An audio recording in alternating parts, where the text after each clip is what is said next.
नमस्ते.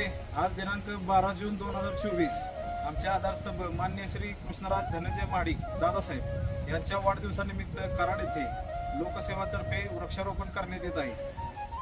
मी काकांना विनंती करतो की त्यांनी इथे वृक्षारोपण करावे.